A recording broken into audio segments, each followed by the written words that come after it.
She drove to his apartment, knocked on the door. He looked through the peephole. He didn't open it. Before I tell you what was on the other side of that door, you need to know who Stanley is. Without that, this is just a story about a guy who wouldn't let someone in. My name is Stanley. I'm 29. I do data entry at an insurance company in San Francisco.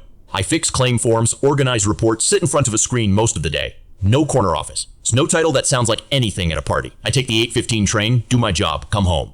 My apartment faces west. In the evenings, the light comes through the window at an angle that makes the whole place look warmer than it is. Most people hear that and think, small life. I used to think that too for about a week after I moved in. Then I stopped thinking it. Her name was Michelle, 27, a hairdresser in the Mission District.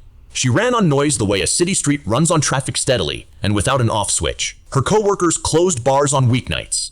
Her weekends were a moving chain of plans that changed by the hour: a rooftop, then a bar, then somebody's place in the hate, and then it was 3 a.m. and nobody was sure whose car they'd come in. We were together for just over 2 years. She had a small stack of clothes in my closet, a couple of sweaters, a jacket with a broken zipper she kept meaning to fix. I knew early on that we moved through the world differently. I told myself that was interesting rather than structural, which is a way of saying I chose not to look at something I could already see. I don't think I knew I was doing it at the time. I only see it clearly now, from the outside. The conversation that ended us happened on a Tuesday. I remember the pasta was rigatoni. I'd made it with a jar sauce and some Italian sausage I had in the fridge. Nothing planned. Michelle came in already edged, long shift, bad sleep, too much of everything for too many days. We sat down. She started eating. Somewhere between the first and second forkful, she told me what was wrong with me. She said I was stable, calm, reliable, easy to count on. She said those exact qualities were why she was bored. I put my fork down, kept my hands flat on the table. I looked at her and listened to all of it, not because I was too stunned to speak, but because I wanted to hear the whole thing before I opened my mouth. She said she wanted to meet people, have fun, live her life before settling into someone like me. She said I was the kind of person you end up with, like I was a retirement plan rather than a person. She finished. The apartment was quiet. Somewhere in the building above us, someone was watching television, a laugh track, muffled through the ceiling. I asked one question. Are you saying you want to break up? She hesitated. Then she nodded. If this relationship is keeping you from the life you want, I said, go live that life. She looked at me like she'd been expecting something else. I don't know exactly what. The weeks after were quieter than most people expected. A few friends checked in, waiting, I think, for a version of me that was struggling. That version didn't show up in any form they recognized. I kept the routine: work, the gym, cooking at home. On Saturday mornings, I'd walk to a coffee shop 3 blocks away. I always got there early enough to get the table near the window before anyone else did. What I noticed, and this surprised me, was how much low-level noise had been running without my awareness. The mild uncertainty of whether she'd show, the quiet recalibration when plans changed, the way I'd slowly started holding my evenings loosely, in case she needed to fill them. Without that, I stopped holding things loosely. The evenings were just evenings again. I'll be honest about something I didn't tell anyone at the time. About 3 weeks in, I got a text from one of Michelle's coworkers, someone I'd met a few times at things she dragged me to. Just checking in, she said. Mentioned she'd always thought Michelle and I were good together. I didn't respond for 2 days. Then I sent something short and polite and never heard from her again. I'm still not sure why I brought that up. It didn't go anywhere. It just happened. 6 weeks after the breakup, my supervisor pulled me aside. For the past year, I'd been quietly fixing things nobody else wanted to touch. Broken tracking systems, spreadsheets that had been generating errors for months.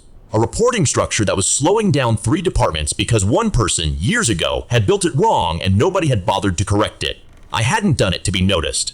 I did it because they were broken, and I was there, and leaving them broken seemed like a waste of time, mine and everyone else's. New role, more responsibility, a raise. I said thank you, asked a few practical questions about the transition timeline, and went back to my desk. I left at my normal time. 4 months later, this is where things shift. I'd just finished a batch of reports and was packing up to leave when my phone lit up on the desk. Michelle, hey Stanley, I know it's been a while. I was wondering if you'd want to catch up sometime.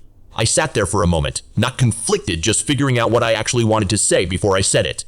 I asked what she meant by catch up. She replied fast. Said she'd been thinking about me. Wanted to get coffee. I understood the shape of it. Someone leaves a calm life chasing noise. The noise delivers what noise delivers.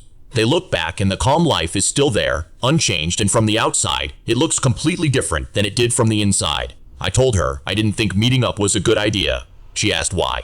I told her. She'd been very clear about what she wanted when we ended things. I had taken her at her word. I had moved on. Nothing fundamental had changed. Meeting up under those conditions didn't serve either of us. 3 messages came back quickly. The first said she knew I probably thought she just wanted attention. The second said things hadn't gone the way she'd imagined. The third, she said she missed the stability we'd had. That word again. Stability. I noticed I was waiting for something to arrive, some feeling that would confirm I'd handled everything correctly, and it didn't come. I just sat there reading the word on my screen, and it mostly made me tired. I sent one final message. Realizing a mistake doesn't mean the other person has to undo their life to fix it. Then I blocked her, not out of anger. The conversation had reached its end. I shut down my computer, took the elevator down, and walked to the gym. I told my friend Darius about the text that night. He'd known about the whole Michelle situation, some of it. Anyway, he listened to the part about blocking her, and then he was quiet for a second. That's kind of harsh, man. I started explaining the logic of it. He listened. Yeah, I get it, he said. I'm just saying, I didn't sleep great that night. I kept going back over it, not because I thought I'd made the wrong call, more just that I hadn't expected to still be thinking about it at midnight. I was back home the next evening, eating something I'd reheated from the night before, when someone knocked at the door. I didn't move right away. Figured it was the guy down the hall who sometimes locked himself out. The knock came again. Harder. I walked over, looked through the peephole. Michelle was in the hallway. Her coat was half buttoned one side lower than the other. She was breathing a little fast, the way people do when they've talked themselves into doing something before the conviction can run out. I stood on my side of the door. She said my name. Then she started talking fast. She knew I'd blocked her. She'd come in person. She was sorry. She'd made a mistake. She missed me, missed everything we had. It came out tangled, the way things do when someone's been rehearsing them, and the actual moment doesn't feel the way the rehearsal did. I let her say all of it. Then she said the thing that told me where her head actually was. She said she knew I still loved her and that I was just being stubborn. Even standing in my hallway asking for something, her framework was still that this was my resistance to overcome, that the outcome was already settled and I was just slow to accept it. I spoke through the door. Steady, you need to go home, Michelle. She kept going. Said things felt calm with me. Safe, easy. The same words she'd once delivered as a verdict, now she was offering them as proof. You didn't want those things when you had them, I said.